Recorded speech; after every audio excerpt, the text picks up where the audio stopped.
Now, I'm very excited on this edition of Isolation Interviews. I'm joined by two fantastic gentlemen who formed one of my favourite bands. I'm, of course, talking about Steve Davis and James Ash. Thank you both for joining me. It's a pleasure to have you both.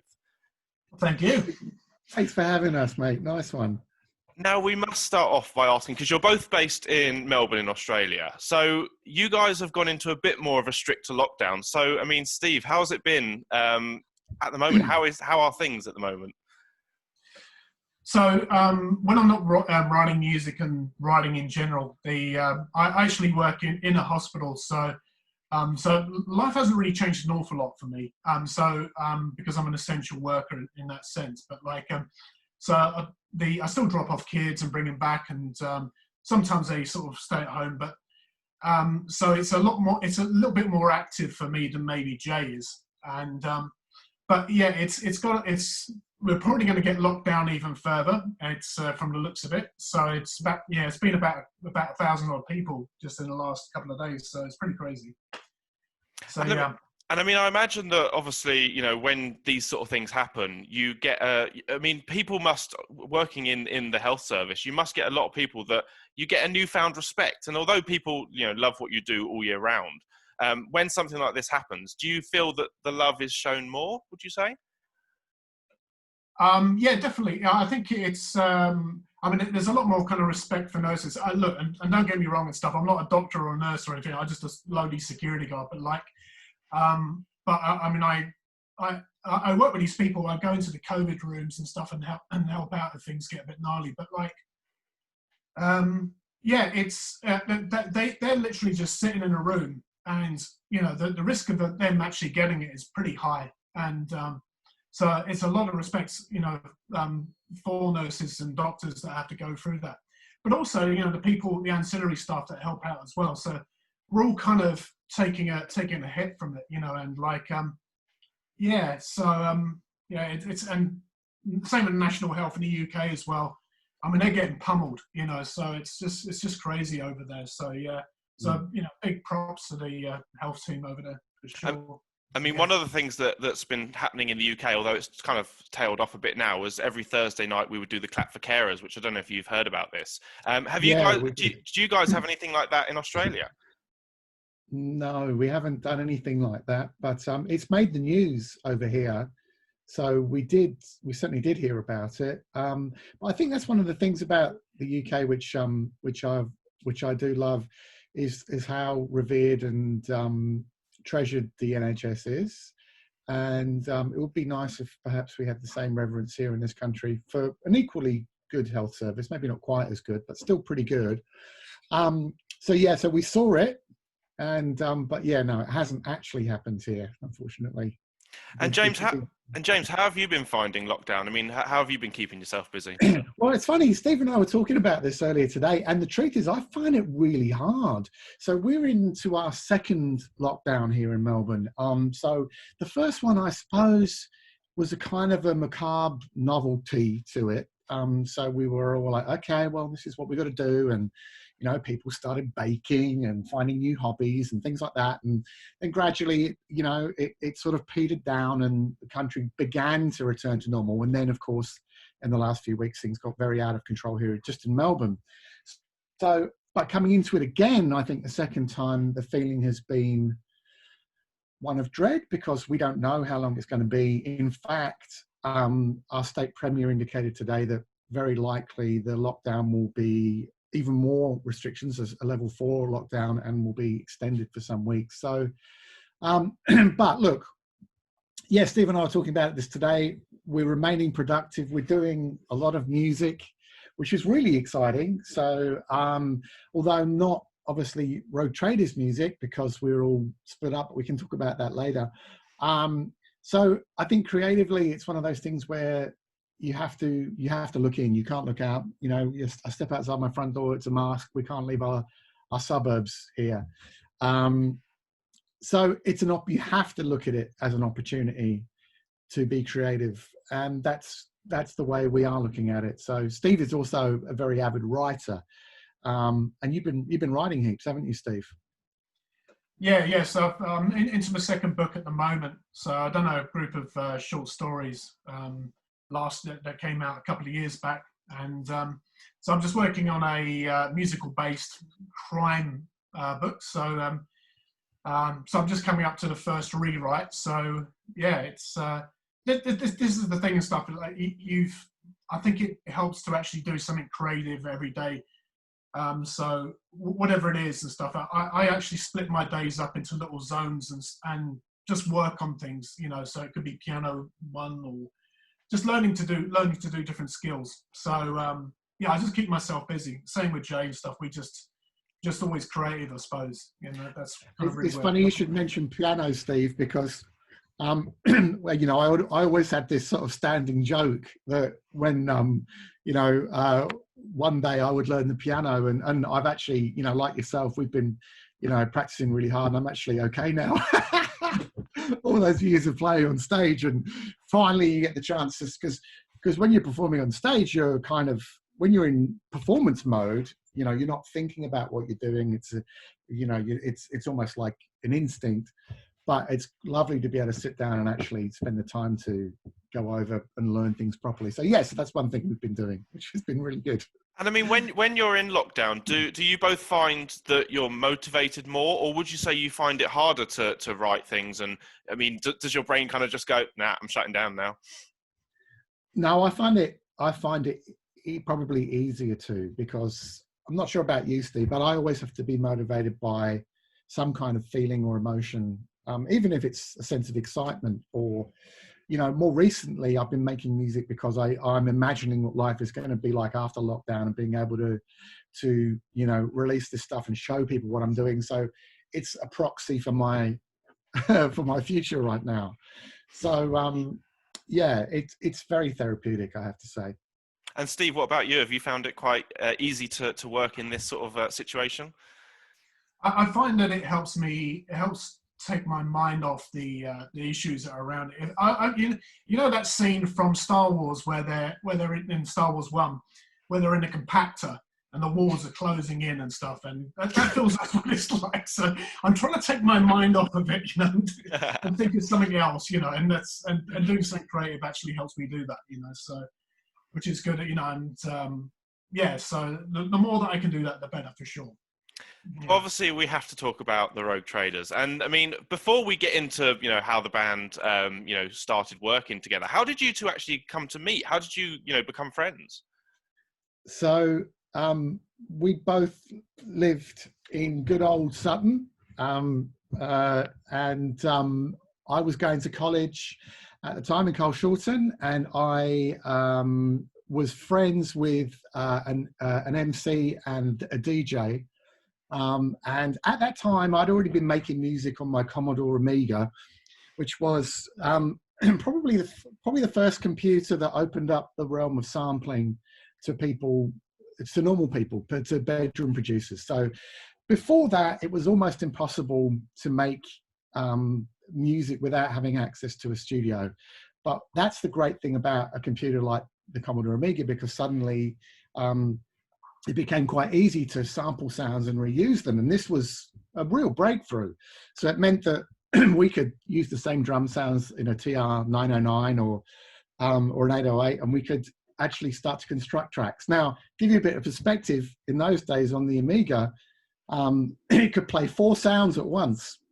And they were also 8-bit. So the sound quality is, imagine the lowest quality MP3 that you can imagine, and then even worse than that. And it could play 4 of those sounds simultaneously. But before that, we had nothing. So I was making little tracks up for my friends, Gary and Scott. And they said to me, listen, you've got to meet this guy, Steve. He's a great DJ, and he's also a producer, and you guys should get together. So I remember very well the first night that they took me round to Steve's and walked into his bedroom, which was his studio. And Steve's bedroom, I hope you won't mind me saying this, Steve, was very unique because there was no bed. He was so devoted to music that every part of his room was was equipment, and there was DJ console and walls of records, and it was a real revelation to me. And I can still remember the moment I walked into his room for the first time and thought, wow, this is interesting, because, and I'm, you know, Steve will tell you in a moment, but he introduced me to dance music. And we're talking 1990, 89, 1990, maybe the end of 89 even, yeah. And yeah, that was how we met. And then I think you rang me the next day, and then we were pretty much best mates from there. Is that how you remember it, Steve? Yeah, pretty much. And so it was actually a girlfriend of mine that mentioned that one of her friends was like a DJ in rap or whatever. And so they gave me the number. I didn't do anything with the number, and then we split up. And I thought, well, you know, I might as well give these guys a call. And he says, "Oh, do you mind if we bring over, you know, like a tech guy and stuff? He's big into computers or whatever." And I goes, "Yeah, sure, whatever." And so it was Jay and it was this another friend of ours called Phil. Hi, Phil. And he and so that's basically how we met, and through these guys. And we were up in a bed in my bedroom and stuff. It makes me look weird now, but anyway, that's another story. But it's funny stuff, because like my mum would come in and swear at us and stuff because we were too loud and making too much noise. Yeah, so that was kind of like how it all kind of like fits together. And really, at that time, it was, our dream was just to make a record, because it seemed like such an exotic, far-fetched goal. It didn't matter to us whether anyone bought it, or we never dreamed that we would actually have any success, but it was like, imagine getting signed and getting a record out. Like, how cool would that be? And we were at this time where suddenly it started to feel possible, because there were bedroom producers at that time who suddenly were getting, you know, records that were getting on the charts. And, you know, tracks like, well, probably the most famous one of that era would probably be something like Pump Up the Volume by Mars, which was basically a sample record. And I think that would have been 89 or even 88. And this was, you know, a bunch of bedroom producers who, you know, were able to have access to some rudimentary equipment and made a hit. So one of the things about that era was everyone had to be extremely inventive and ingenious in what we used and what we had. So, you know, I might have a synth, Steve might have a sampler. I remember he had a sampler on his DJ mixer, on his Newmark, and we would bring all of our gear together. And if we were all in the same room, then maybe we could put something together. But no one by themselves had everything that they needed.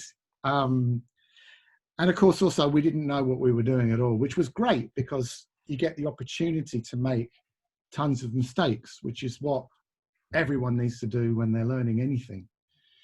So, yeah, it was a special time, those probably 2 to 3 years that we were, you know, together there in Sutton, and just, yeah. And Steve broadened I mean, the classic line is, I remember him saying to me one day, all right, Jay, I'm going to teach you how to DJ. And Steve, you were already a very well-established DJ, weren't you, mate? Yeah. That's we had a lot of time. I actually brought him in on some of the kind of mobile gigs that I did as well, and yeah, it was that was kind of interesting. We've had some interesting times with that. But he was like a kind of, I suppose, like a roadie, and oh yeah, yeah. So that was one sort of time that we had. But I would teach him stuff at home. I think I've always wanted to kind of like, I was always excited about teaching people, showing people music, and just, it's more of a kind of an enthusiasm kind of thing. And I think that just kind of, the people kind of, I suppose, maybe took something from that. So, yeah. But yeah. Well, he said to me, I'm going to teach you how to DJ. And I said to him, why would I need to know how to do that? I remember very clearly, because I loved electronic music, but for me, electronic music was the avant-garde kind of deep electronic stuff. Tangerine Dream, you know, Brian Eno and Jean-Michel Jarre were my heroes. You know, not Underworld, you know, I mean, that would change, although all of them are my heroes now, but Steve introduced me to the dance floor at just the right age. You know, I mean, I was a little bit too young for the Summer of Love. I didn't start going out until 1990, so I didn't. But rave music and as we called it back then, hardcore, was definitely a very dominant kind of sound in the very early 90s. And suddenly I remember when you started doing these gigs and I would start going to clubs with Steve, I was like, gee, this is like, wow, there's girls and there's excitement and this is a whole nother avenue for electronic music. You can move people. So yeah, it was a very special time. And then obviously you both moved to Australia, and that was kind of, I mean, tell me, how did Rogue Traders come about? Because it didn't start out life as Rogue Traders as we know it now. So how did it start out? Well, it was a very long road really from that point to Rogues, because what happened was in 92, I moved back to Australia. I had lived here briefly in the 80s and I moved back. But Steve and I, you know, were very much still in contact. And I started working on a community radio station that became massive, kind of like what Kiss FM was like in London before it was a commercial network. And I said to Steve, you've got to come and join me. So when did you first come to Australia, Steve? It's 94, some 94, 95, something like that. Yeah. I remember it was sort of summer, just coming in spring, summer type of time. Yeah, right about that time. Anyway. Yeah. And I think at that time, it felt like quite a novelty being, I know this sounds kind of pretty wanky, but, you know, people assumed that because we were Poms and that we loved dance music, we were as well known as Judge Jules or something, even though Steve does actually look a bit like Judge Jules. A video people will give testimony to right now who are watching. So we just started making tracks, and I got a job as an apprentice in the studio at the same time. So at last we had access to the full thing. And what was the first record we made together, Steve? It was Marion Noel. Marion Noel, that's right, was the singer. The one, wasn't it? What was it? Yeah, well, so we had a project called Union State, which, and that sounds very American, and that was deliberate because we wanted to make what we felt was American sort of style house music. And we were signed to a little label called Pro DJ, and we put out about 3 or 4 tracks, I think, as Union State. And we were trying to make international sounding music in Australia, and we did quite well. I mean, we got tracks signed all over the world. I mean, that sounds exotic, but I'm talking about little labels, and you don't actually get any money or anything like that. But once more, we continue to learn and make mistakes and get better at our craft. And see, you've always been like big on the songwriting part of it, haven't you, Steve? Yeah, I mean that's more my kind of thing. Definitely, we like lyrics, and most of the stuff that I like is vocal house and US garage as we call it. So I've always kind of I've always been like a poet, and so it's like an extension songwriting. So actually writing songs is an extension of that, I suppose. So I've always wanted to kind of like do that and stuff, and it's always been kind of important to me, and it still is actually. I still write, all the time. So So Steve had this very romantic kind of soulful side, and at that time I was very much into the harder electronic stuff. So it was sort of inevitable, I think, over time that pure American sound that we were making would have to sort of change. And then how did it work? Then I was back. Steve had to go back to England. This is how it worked. Steve had to go back to the UK, and then I came and visited him in the UK. And this would have been about 1998.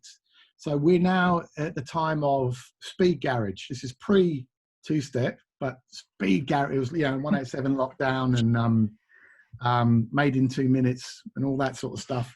And we were feeling all these big bass sounds, and there was a strong kind of sense of UK flavor coming through house. And it was like, okay, we don't have to be beholden to the Americans. And we were there in Steve's studio, and I said to him, right, Steve, let's just do an experiment. I'm going to go and pick a record off the wall, and whatever track I pick off the wall, we're going to remix, and it's going to be a hit. And he went, all right, go on then. And I pulled off the wall the 7-inch of In Excess's Need You Tonight. And he went, yeah, this is fantastic. We should definitely do this. This is brilliant. So I would love, this is when you had an iMac, wasn't it, Steve? Yeah. Sorry, go on. No, go ahead. No, I was about to say and stuff. It was lucky that because the next song was like Barbie Girl, you know, so it's gone downhill very much from there. So it was. Anyway, so we did our first kind of pass at remixing this, and I can't remember what it sounded like, but I'm pretty sure it wasn't very good. So our enthusiasm kind of, left us at that point. But we kept writing, and then we realized we had to change the name. We did a whole album as Union State, which wasn't released. And then I was back in Australia, and I said to Steve, yeah, we've got to come up with a new name. And, as you may know, as I was talking to him, I walked past the video library, and there was the Ewan McGregor movie, Road Trader. And I went, yeah, that sounds cool. But I think the reason why I thought it sounded cool was because of Rough Trade, the label, famous gay house label, which we thought was fantastic. So it was like, yeah, that just sounds awesome. Let's just go with that. And also, it was the time of Lock, Stock and Two Smoking Barrels. So it was all about it was Cool Britannia, and it was the geezer cool kind of thing going on. And so we thought, yeah, that sounds like us. So we went with Road Traders. The first thing we did was Need You to Show Me, which was still very much a US sounding house track, wasn't it, Steve, really? No, it was, yeah. It's definitely US garage for sure, yeah. That track could have easily have been a Union State song, and we did a music video and everything and had a great time, and then nothing happened, and we thought, this is not working. But then the pivotal moment, and this really was the thing that the event that set up Rogues, for to this day really, is we were at our label at Vicious Vinyl, and they said, hey guys, In Excess have contacted us, and they've basically opened our catalog to you. You guys can pick any song that you want a remix of theirs, and you can put it out.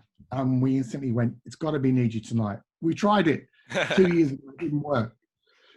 And this time we got it right. And Steve and I were playing at a club at the time in Melbourne called Prince of Wales, and there was a night called One Love, which was just at the start of the electro clash kind of era. Now Felix the House Cat, and we're starting to hear really heavy 80s influence on dance music, and we're even starting to hear there's guitars in there. People are still dancing to this guitars, and in house music. How can this be? So we were working on our remix of Need You Tonight, and we had that famous riff, that dang dang dang dang dang dang dang dang dang. And it might have been an accident, but I put that through a distortion plugin, and suddenly it was like, and we both looked at each other and went, wow, that's pretty bold. Like, is that going to work? And we went, look, let's just go there. So we had distorted guitars in a house track, and it worked. And it was a top 10 hit here in Australia. And I think of all the moments that we've enjoyed, that moment when we were told that track went top 10 was probably one of the most exciting, better than a lot of the other things which came later, which were bigger, because it showed that we could do it. And I mean, I imagine that obviously, you had the success of One of My Kind, which was the name of the track, and Stay, yeah, which is still one of my favorites. I love that track. Oh, thanks, man. So obviously when you're working on that album, and then you're obviously working on your second album, which was completely different yet again. And obviously that's when Natalie Bassingthwaighte came on board. So how did the sound transition from the first album to the second? So what happened was, with Need You Tonight, with One of My Kind, we went, okay, once we found this is the core of our project. Also, Basement Jaxx was massive. Where's Your Head At had just been released. and we're listening to them going, they're taking house music in really interesting, broader directions. So really our first album, our first Road Traders album, although it has a strong electro flavor running through the whole thing, it's really us experimenting, and it's us trying different sounds out. So you've got Stay, which is, you know, which is me singing on it, which funnily enough, although it was never a hit, a lot of people say it was one of their faves. And there is some kind of magic in that track, you know, an English white boy who can't sing very well, you know, but it feels kind of like New Order or something, I think maybe. But once we found that, we knew, okay, we need to build on this. This crossover between electronics and guitars. There is something here. And after we did that album, Steve had to go back to the UK, and this time it looked like permanently. And this was probably about 2001, Steve, is that right? Yeah, something like that. Yeah. I've been back and forth so many times, I couldn't keep track of it. My passport was just like visas, extensions of visas and stuff. Yeah, it's pretty crazy. Steve had repeatedly been in Australia on working visas, and then that was the last one, and it was like, oh man, you know, that's it. Like, you know, this is holidays now. So it was really at that point it was like, okay, well, we want to keep making music. So Steve kept writing and contributing, and we kept going. But one thing that we realized is that we need one lead singer to sort of, because it's, you know, I'm really proud of We Know What You're Up To, our first album, but it is kind of all over the place, you know, and it is us exploring lots of different things. And we wanted to double down on one sound. And originally, my Mrs. Melinda, who, like Steve, is also a main writer in Road Traders, sang all the demos for what would later be Here Come the Drums, our largest album. And then Melinda got pregnant, which I was involved with twins. And once that happened, we were like, okay, well, we need to find somebody else. So the way that Nat became involved was she auditioned. So we invited people in. We had most of the songs written, didn't we, Steve?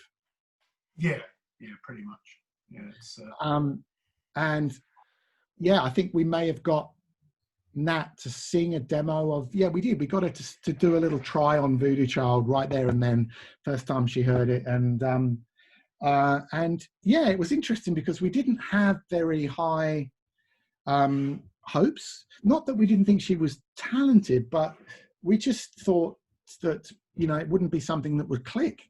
But it was very clear straight away that she was the right person. And, you know, it was, then, you know, history will show she, you know, it was definitely the right decision. And of course, once Nat became involved, you know, we went to a whole nother level again and became a band, you know, and like a collective of contributors. So it was something that kind of happened organically, but it was the right, that we sort of let it go in the direction that it inevitably needed to go. I mean, was there ever a worry? Because I mean, I'm sure you get asked this a lot, and obviously for those who don't know, Natalie Bassingthwaighte is obviously famous for appearing in Neighbours as Izzy Hoyland. Yeah. So when you took her on, I mean, did you know of her from Neighbours, and was there a worry that people would just think, oh, so it's the girl from Neighbours, you know? Yeah, there was a big worry about that, and Nat rightly took this as a compliment when we said, you know, we're hiring you, or we're inviting you to join us, I should say, in spite of Neighbours, not because of Neighbours. And she really appreciated that. And it was the truth, because, you know, she nailed the song. Her vibe was amazing. And so, yeah, but we were concerned. And that's why she's largely concealed in the video for Voodoo Child, because at that point, we didn't want to be judged in that way. So we just thought, look, let's just put the track out and let it do what it's going to do by itself. Yeah, sorry. Stuff. I think with like the way that Australia is that that the level of I suppose, animus towards something that's commercial in a dance track, because like it's either like in England and stuff, like at the time you could be commercial and actually have a dance track, and that sort of differential was okay.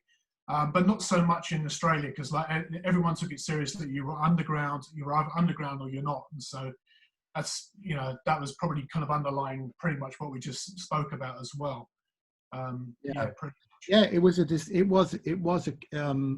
decision, but also I think, you know, every band at some point has to make that decision to just, you know, like Fleetwood Mac said, go your own way, and you have to go, all right, we have to not worry about what everyone else is doing or thinking, and just right now, this feels like the right thing to do.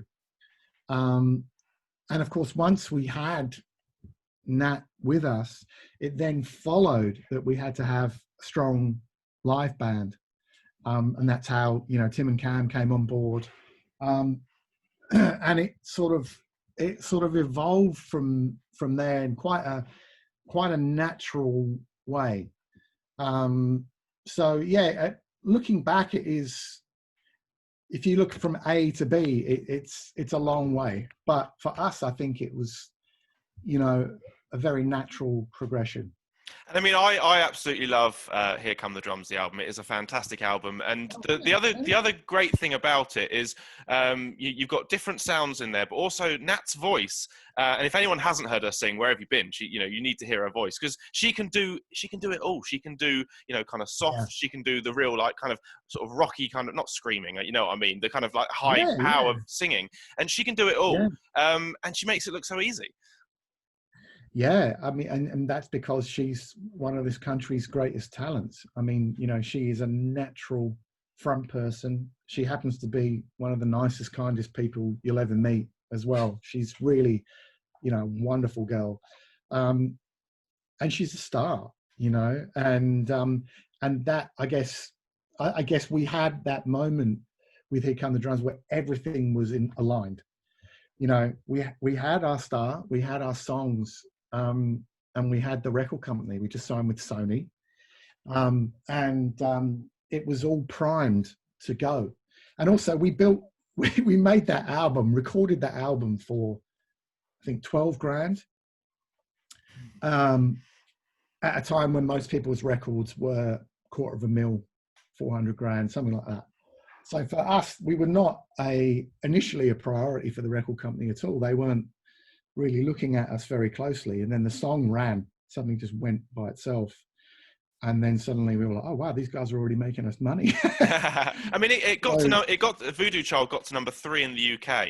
I must admit, I can't remember what it got to in Australia. But obviously, you know, an international kind of hit for you. So, I mean, I must imagine that, like, what was it like, the press attention, the, you know, people that you come to meet in the street? What was the vibe like? It was pretty magical, man. Yeah, I mean, there was when we came to the UK, it was very special, because, you know, Steve and we all got to be together. And you remember, Steve, we were walking around Shepherd's Bush and seeing, you know, posters up for, you know, for Voodoo Child, and, you know, and we were performing at the Empire there. And yeah, I mean, look, I guess it's that moment that that we wished for and imagined when we were, you know, back in 1989. You know, you imagine what it's going to be like. And here's the thing, it is everything you imagine it's going to be, but it's also a lot more, and not all of that is good. It takes a lot of sacrifice. And at that time, I was in the UK, and my Mrs. Melinda was with our young babies back in Australia. And it was also very hard, because, you know, she missed out on a lot of that stuff because of, you know, what happened in our lives. But I mean, you know, so it was bittersweet, but what was amazing about it was just, it was that sense that anything's possible. But with that, is the danger that comes with success. And that is, for a while, everything feels easy. So in Australia, you know, we had 6 or 7 top 10 hits in a row, and you kind of get used to that, and you sort of assume that everything that you do is going to be a hit again. And yeah, but at that moment, it felt like, yeah, anything was possible. And it was incredibly sweet. I wish Lily Allen hadn't kept us from the top. Yeah. Well, who else was it? It was the my hips are like a mountain. I can't even remember her name. Shakira. Was it Shakira? Hips like a mountain. I can't even remember. Anyway, you remember when? They beat us for number one anyway. It was Lily Allen was at number one with that her first breakthrough hit. Smile.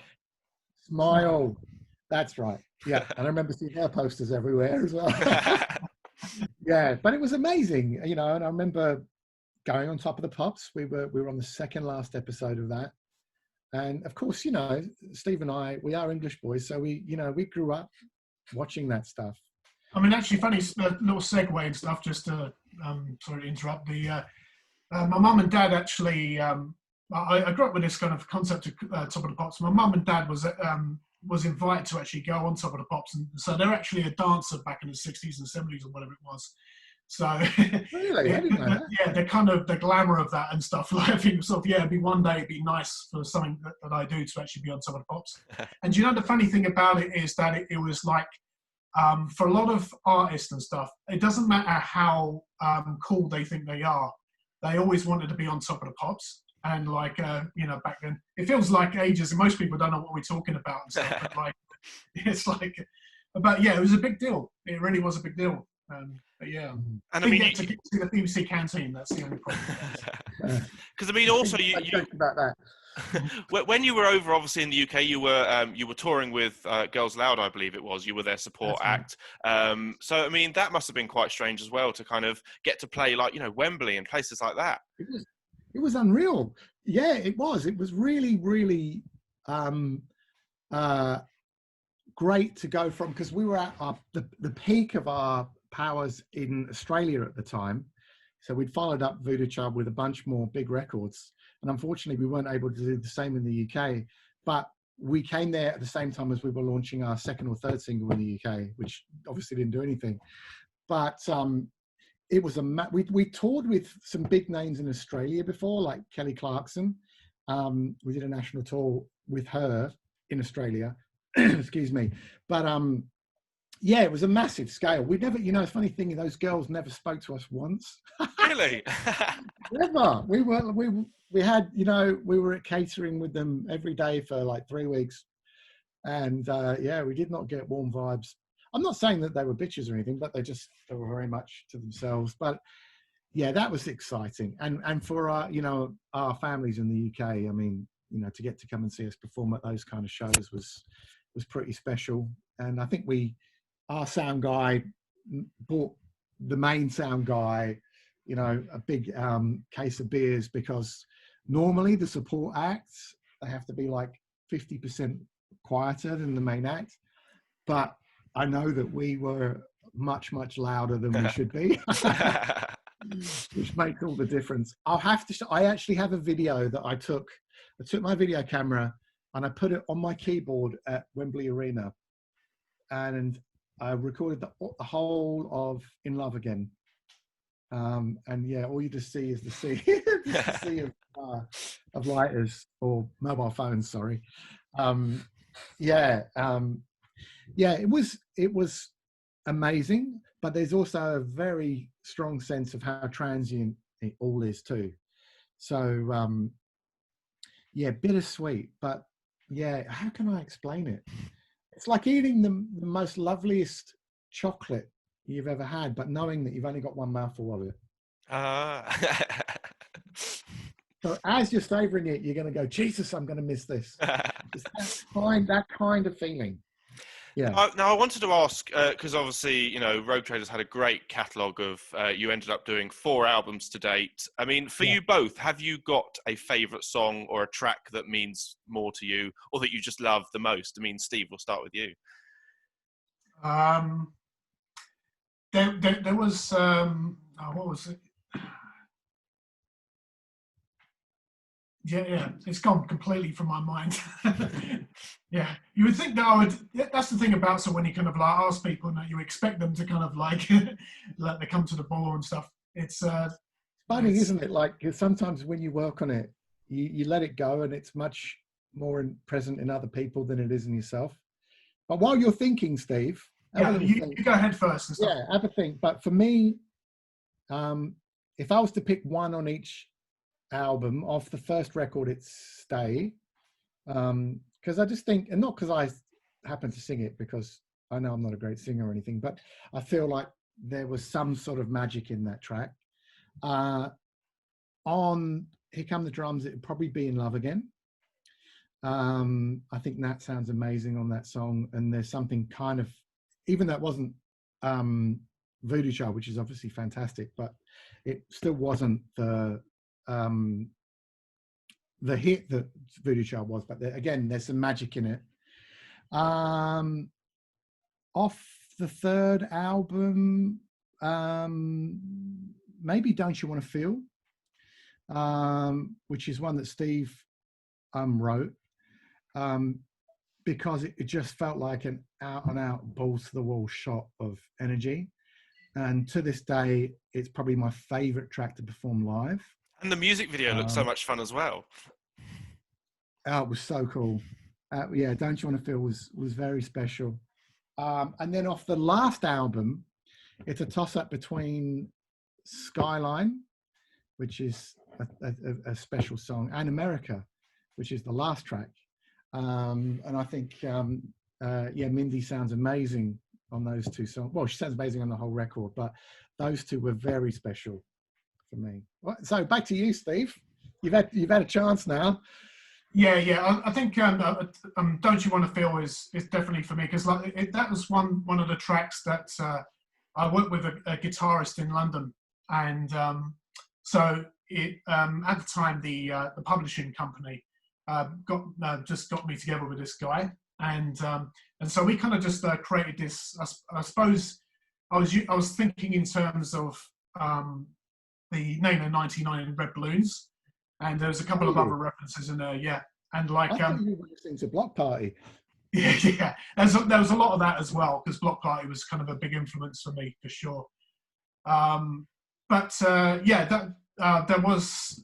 probably one of the big ones that I liked and stuff, because it's got that kind of sort of like, it feels very much like a Sex Pistols track, but it's a lot cleaner, in also in words as well.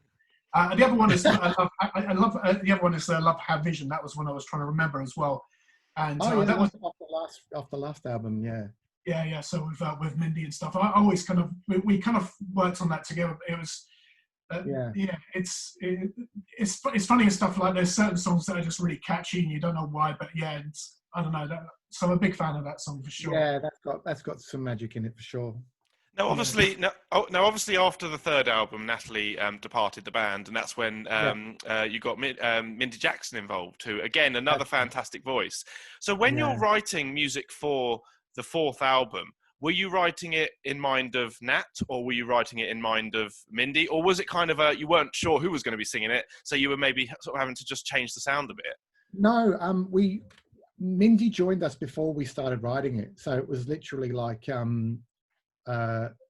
Once she joined, it's like, okay, from next Tuesday, we're starting the album. Okay, and we just sat down and wrote 40 tracks in, I don't know, 8 months or something. So yeah, it was. So she was involved absolutely from the beginning, and she's a fantastic writer. And you must look her up on Spotify, because she's releasing music all the time. And it's beautiful. Her new stuff sounds like Fleetwood Mac. Is it Bloomfield? Is that a name? Yeah, something like that. Yeah. Just as Mindy Jackson. Yeah. And her new stuff is absolutely amazing. So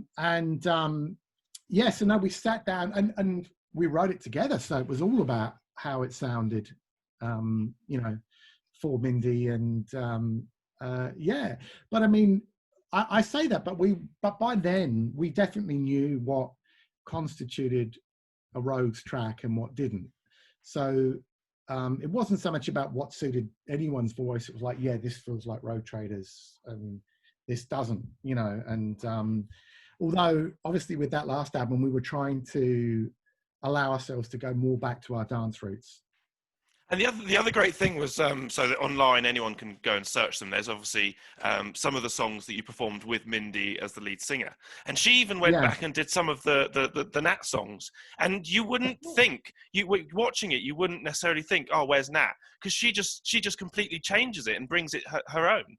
Yeah, I know, and that's why we, you know, that's why she joined us, because, you know, she even then was an extremely highly experienced performer.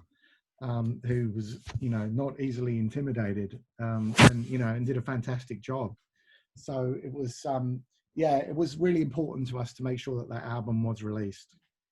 Now we must come forward, obviously, to near enough present day. Will be last year, which is when you started performing with Nat again, the band back together. What was that like to be back together, you know, properly? Yeah, it was really, really, really fun. We'd been asked a few times. We've been inactive for, I don't know, 4 or 5 years, something like that, maybe longer. And an offer came up to do a big show, and we were like, oh.